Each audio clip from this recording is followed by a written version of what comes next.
جماعه يا جماعه، انا عايز اعرف انا هنا ليه. وبعدين البتاع اللي انتوا حاطينها على عيني دي قلت لي ما تشيلهاش. ولا قوه الا بالله. ما حد يرد علينا.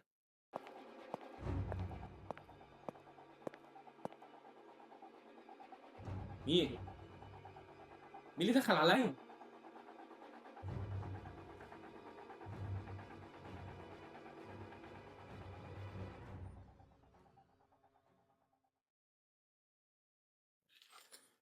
بعدين بقى كده في الروشه دي. شيل بتاع اللي على عينيك دي.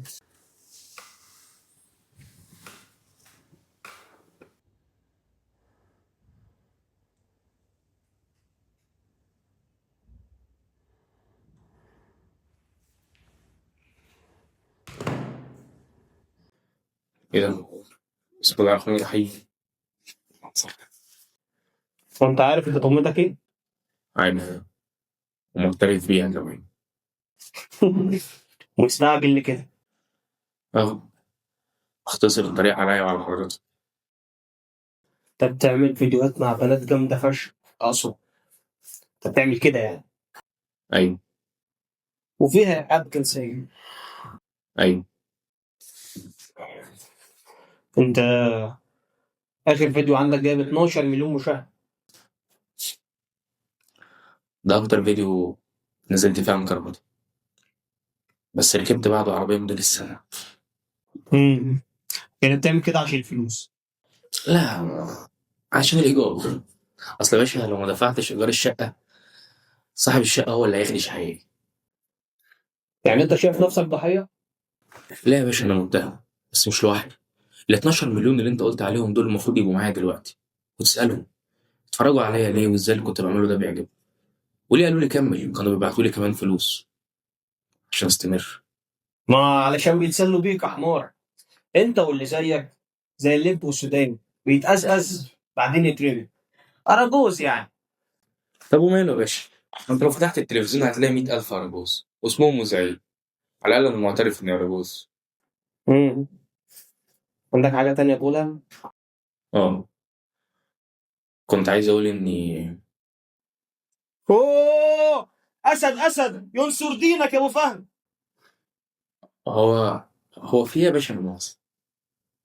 انت كنت دافن النهارده وده مقلب غرفه التحقيق وكنا لايف وابو فهد بعت لنا 10 فصول يا وش السعد. مقلب؟ يعني انتوا مش. ده انا هطلع عين اهلك يا سنة 2025 نلاقي أخبار في كل حتة بتنتشر بسرعة جدا عن القبض على عدد كبير قوي من صناع المحتوى والبلوجرز على السوشيال ميديا. البلوجر سوزي الأردنية، يمكن حضراتكم عارفينها، اللي بيتابعوا السوشيال ميديا كتير. اتقبض عليها منذ قليل، ويذكر أن هذه الأنباء تأتي بعد أقل من 24 ساعة على ضبط عدد من مشاهير تيك توك، من بينهم مداهم وسوزي الأردنية. في نفس السنة دي بينزل لنا فيلم السلم والتعبان اللي بطله بيطلع لنا في مؤتمر كبير قدام الكاميرات والصحفيين عشان يكلمنا إن تطور السينما هيحصل بكلمة فشخ. وانا عايز اعمل فيلم وانا خايف. انا عايز اعمل فيلم جريء. احنا كنا بنعمل واحد صحيح من 15 سنه وخايفين نقول كلمه فشخ في الفيلم. النهارده بقت بتتقال في كل حته. التطور ده لازم يحصل، ولو ما حصلش الناس هتبعد عنك. الغريبة بقى إن الفيلم ده اتقابل بترحاب كبير جدا من كل الناس وحقق إيرادات عالية، مع إنه مليان إيحاءات جنسية وألفاظ خادشة للحياء، ولكن محدش حس بده علشان اتقالت جوه فيلم واللي قالوها نجوم كبار. البنت اللي كانت معاها المره اللي فاتت برضه خدتها وكانت عجباني. خدتها ليه؟ قطه وجت تنونو على باب بيتي، ما احطلهاش شويه لبن؟ علشان على الجانب الآخر يتقبض على عدد كبير جدا من البلوجرز الموجودين على السوشيال ميديا بتهمة خدش الحياء، مع إن ممكن يكون محتواهم كان أقل حدة بكتير جدا من اللي اتقال جوه الفيلم. وده دور بيخلينا نسأل سؤال مهم جدا: هو خدش حقيقة المجتمع ده بيتخدش بس في لايفات التيك توك والسوشيال ميديا، بس ما بيتخدش في الأفلام والمسلسلات؟ اهو فصين كبار ابرك من الفصوص دي كلها، ولا يا رغده؟ ده انا عندي كلب بلدي سعران، ما بيهوهوش خالص، بيعض بس. بس انا شفت طرف اهو. طرف اهو. اه انتوا قصدكم التنين المجنح. يا جماعه ده انا فاكركم تقصدوا التنين التاني.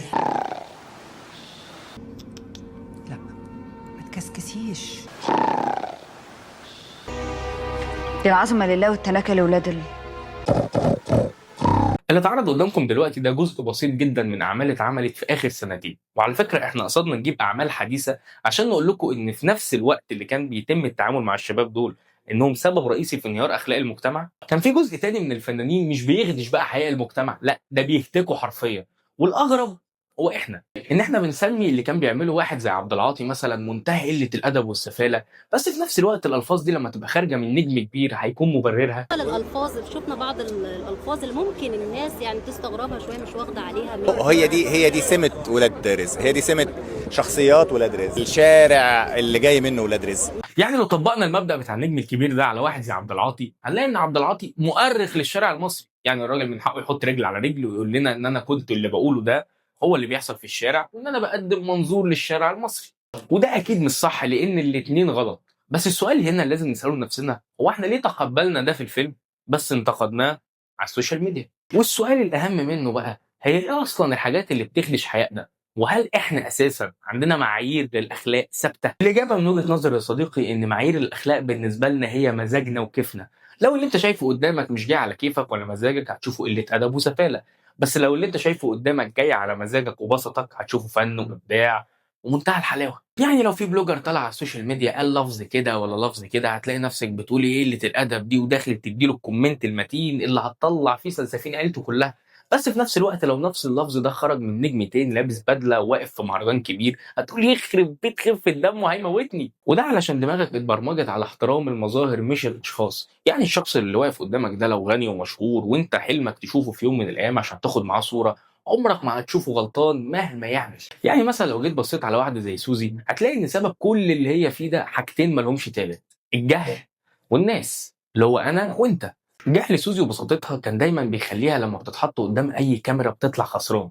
يعني واحده زي سوزي لو جيت مثلا قلت لها انت متهمه بخدش حياء المجتمع مش هتقاوح، هتعترف بكده وتجيب ورا في لحظه. بس في نفس الوقت ده لو جيت لواحده بيتقال عليها فنانه بطنط فستانها بتقع كل سنه سبحان الله بالصدفه، هتلاقيها بتتكلم معاك بجبروت يخليك تقتنع ان هي الصح وانت اللي غلط. وده اللي اكد لنا قد ايه احنا مجتمع عاشق للمظاهر، وان لو قدامنا اتنين غلطانين نفس الغلط هنيجي عند واحد عشان بس بيتكلم كلام مترتب ويبان انه كلام مثقفين وبيرمي لنا كلمتين انجليزي في النص هنغفر له اي ذنب لمجرد ان احنا هنقول عليه ده ابن ناس. بس لو الشخص اللي قدامنا كان بسيط واعترف بغلطه هندوس عليه اكتر واحنا مطمنين علشان متاكدين انه مش عارف يفتح بقه وعلشان احنا اساتذه جلد.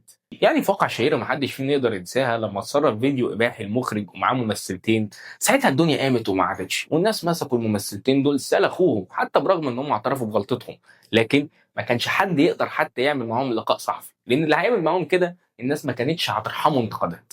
اما بقى بالنسبه للمخرج الفحل اللي كان معاهم في الفيديو فطلع تاني في كل وسائل الاعلام بكل غرور عشان يكلمنا عن فن وقد ايه هو مخرج عظيم، لا وكمان يعمل فيلم والناس تدخل. طب وخدش الحقيقه يا جدعان؟ لا يا عم دي حاجه ودي حاجه، وده ببساطه لان المخرج استخدم نظريه المقاوحه اللي خليتك تقتنع ان هو صح وما عملش حاجه وان يعني الموضوع بسيط ويعدي. وعلشان تتاكد من كلامي اكتر انت شخصيا عندك استعداد تتفرج على اي عمل اجنبي في مشاهد من اللي قلبك يحبها حتى لو كانت شذوذ جنسي مثلا، وساعتها هتقول ان اللي انت شفته ده قمه الابداع والفن، مع انك لو شفت نفس المشاهد دي في عمل مصري هتمسك الفيسبوك بتاعك وتكتب لنا فيه بوست متين عن معنى الاخلاق والقيم. طب انت عايز ايه يا ابن المجنونه؟ والحقيقه ان المساله كلها بتتلخص في انحيازاتنا واختياراتنا للشخص. الشخص اللي بنحبه هنبرر له اي حاجه يعملها مهما كانت غلط، واللي مش بنحبه هنهاجمه على اي حاجه مهما كانت بسيطه، وممكن نهاجم الاثنين وندافع عن ده ونغلط ده على نفس التصرف. شوف البجاحه. يعني لو في يوم وانت وابوك قاعدين بتتفرجوا على التلفزيون مع بعض في لحظه ربنا ما يكتبها عليه وجا مشهد كده في فيلم مصري حديث فيه لفظ لا مؤاخذه شويه، هتلاقي ابوك اتنفض من مكانه وبيقول لك ايه الارض فين ايام الزمن الجميل والفن الجميل، الفن الجميل اللي ما كانش فيه فيلم بيخلى من بوسه ولا بوستين بسبب وبدون سبب، الفن الجميل اللي كان اصحاب الافلام فيه بيعملوا مشاهد جنسيه صريحه ما بقاش يتعمل رباعه دلوقتي في افلامنا لان الناس فهمت قد ايه هي بذيئه وحشه، الفن الجميل اللي ظهر فيه حاجه اسمها افلام المقاولات، كانوا الممثلين ساعتها بيسافروا لبنان عشان يصوروا افلام سيكي ميكي حرفيا عشان ياخدوا بس فلوس. عرض علي ظهور شبه عارية تماما في أفلام لبنانية مثل ما فعلت من قبل ناهد يسري وناهد شريف ولكنني رفضت. ايوه عارض عليه؟ رفضت طبعا، لان كانت الافلام ما فيش مواضيع فيه عري بس. بصوا يا جماعه، انا هقول لكم على حاجه. في فيلمين، واحد اسمه سياده الاقمار السوداء وفيلم تاني اسمه ذئاب لا تاكل اللحم. روحوا شوفوا الفيلمين دول وتعالوا نتكلم بقى بعد كده في ايام الزمن الجميل اذا كان هو جميل ولا عايز بوليس الاداب. ولكن بالرغم من كل ده ابوك هيبقى شايف ان اللي قدامه ده فن. ليه؟ لان الايام دي اللي فيها ايام شبابه، فهو شايف ان دي الايام الاحلى بالنسبه له، ان فيها ذكرياته وكل حاجه عاشها وهو مبسوط برغم كل المليطه اللي فيها دي. يعني تعالى تخيل معايا كده مثلا لو رحت سمعت ابوك في ساعه صفا مهرجان الاسلام كابونجا. عارف ابوك ساعتها هيقول لك ايه؟ هيسمعك كلام ودنك هتجيب دم فيه، وهتلاقيه انجعص وقال لك فين ايام ام كلثوم وعبد الحليم كانوا بيقدموا فن حقيقي. ومما لا شك فيه ان فعلا الناس دي كانت بتقدم فن حقيقي وعاش، لكن ده ما يبررش ابدا ان هم ما لهمش غلطات. يعني مثلا لو جينا لواحده زي ام كلثوم هنلاقي ان ليها اغنيه بتقول فيها الخلاعه مذهبي.